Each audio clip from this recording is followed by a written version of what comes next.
आपका स्वागत है। तेहि रिसते तह कुंभ पठावा, अदूतन सो सब मरम बुझावा। लय घट जनक नगर ते गए, अवगाड़त क्षेत्र मध्य तह भये। उसी क्रोध से वहां घड़ा भिजवाया और दूतों से सब भेद कहकर समझा दिया। वे दूत घड़ा लेकर जनक के नगर में गए और उसको एक खेत में गाड़ दिया। हरि हरि इच्छा तह पर दुकाला, और बिन जल भय सब जीव बिहाला।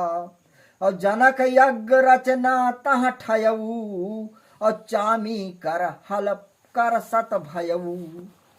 भगवान की इच्छा से वहां एक समय दुर्भिक्ष पड़ा और बिना जल के सब जीव बेहाल हुए। जनक जी ने वहां वृष्ट होने के लिए यज्ञ किया और सुवर्ण का हल अपने हाथ से चलाया। तो वहीं तो राजा रानी मिलके हल चला ही रहा है, तो सोने का घड़ा निकला रहा है।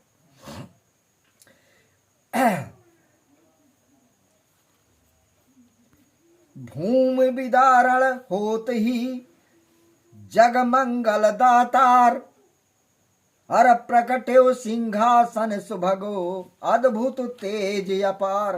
बोलो शिव रामचंद्र की जय। पृथ्वी विदीर्ण होते ही जगत को आनंददायक सुंदर सिंहासन प्रकट हुआ और जिसका अपार अद्भुत तेज था। चारि सखी चारों तरफ लीने मूर्छल हाथ, और मध्य विराजति भूमि जा पावन जेहि गुणगाथ। बोलो शिव रामचंद्र की जय।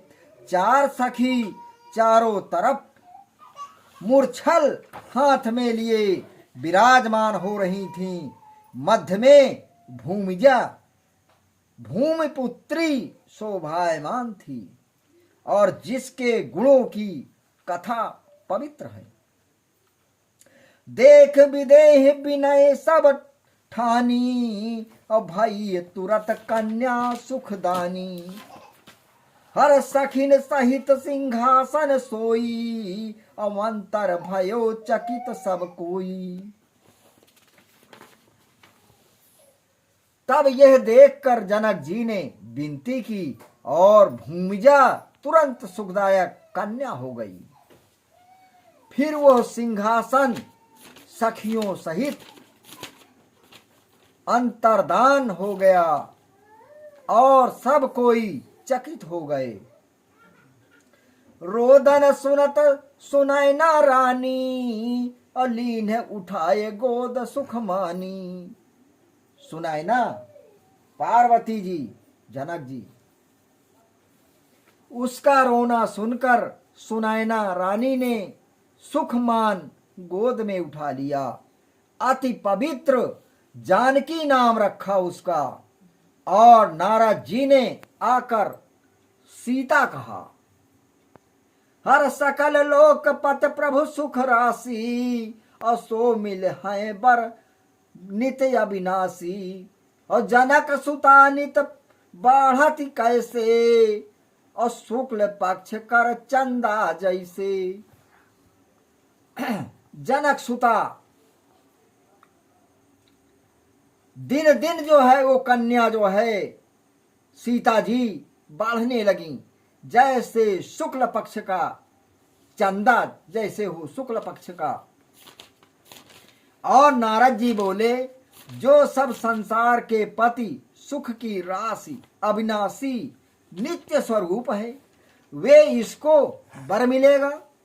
ये कहकर नारद जी चले गए और जानकी शुक्ल पक्ष के चंद्रमा के समान नित्य प्रति बढ़ने लगी। बाल वृद्ध यौवन नर नारी, लागई सबय प्राण ते प्यारी। हर पुण्य नृप निपुण पठन बैठाई, और आचार्य काल सब विद्या पाई। जो स्त्री पुरुष बालक बूढ़े और जवान हैं, उन सबको प्राण से अधिक प्यारी लगती है। फिर चतुर राजा ने पढ़ने को बैठाई और थोड़े दिनों में ही सब विद्या पाई। एक समय मिथिलेश यति शंकर कर तप ठान, अवाए कहो बर मांग शिव तब नृप विनय बखान। बोलो शिव रामचंद्र की जय। पहले एक समय जनक जी ने शिव जी का बड़ा तप किया था। राजा जनक जी ने शिव जी का तप किया था। शंकर भगवान का इतना बड़ा तपस्वी था वो। तब शिव जी ने आकर कहा, वर मांगो जो मांगना हो। तब राजा ने हाथ जोड़कर विनती कर कहा, नाथ जपहु दिन रैन जति और श्रुति जेहि नेति बखान, और तेहि देखो निज नयन में ये वरदान नयान। बोलो शिव रामचंद्र की जय।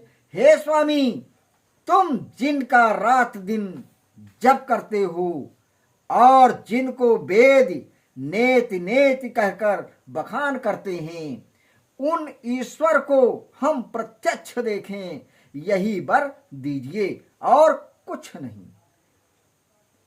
हम जिसका तप करते हैं वो ईश्वर को हम देखना चाहते हैं, प्रत्यक्ष सरमुख देखना चाहते हैं उस मालिक को। हर सुन शिव दीनो धनुष पुनि और कही बात समझाए, हर पूजन या को नेम कर कि मिली है भगवत आए। बोलो शिव रामचंद्र की जय। यह वार्ता सुन शिव जी ने एक धनुष दे समझाकर कहा कि इसका विनय पूर्वक पूजन करना तो तुमको भगवान यहीं आकर मिलेंगे। हर सुने विदेह प्रभु हित अनुरागे, अनित्य नेम कर पूजन लागे। एक दिन सिय सेवा ढिग जाई, और लीन हो धनुष उठाई। ये सुनकर राजा जनक प्रसन्न हो उस धनुष को नित्य नियम से पूजने लगे। और एक दिन सीता जी ने सेवा के निकट जाकर खेल से ही धनुष उठा लिया। राजा जनक वो जो धनुष था उसको पूजन करते थे, रोजाना उसका पूजन करते थे उस धनुष को। लेकिन एक दिन सीता जी ने सेवा के बहाने गई कि हम सेवा करने जा रहे हैं मालिक की, और सेवा के निकट जाकर खेल से ही धनुष उठा लिया। हर देखी जनक यति अचरज मान प्रण जाना ठाना। हमारे को लाइक करें, सब्सक्राइब करें, आगे बढ़ाएं। हम आपके लिए नए नए पाठ लाते रहेंगे। चंद्र की जय।